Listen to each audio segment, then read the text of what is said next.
2 March 2026 Asian কাপের দ্বিতীয় দিন। আজকে গ্রুপ এ থেকে একটি ম্যাচ অনুষ্ঠিত হচ্ছে। দক্ষিণ কোরিয়া লড়বে ইরানের বিপক্ষে, বাংলাদেশ সময় দুপুর 2টা 30 অনুশীলন মাঠে দু দলেই চনমনে ভাব দেখা গেছে।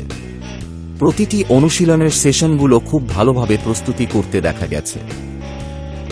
ফটো সেশনে খুব উজ্জীবিত মনে হয়েছে।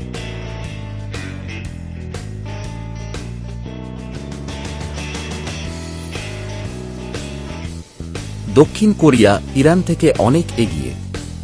দক্ষিণ কোরিয়া তাদের ছন্দময় ফুটবল, দ্রুত পাসিং, উইং দিয়ে আক্রমণ আর লং পাস ব্যবহার করে দিশেহারা করতে চাইবে ইরানকে।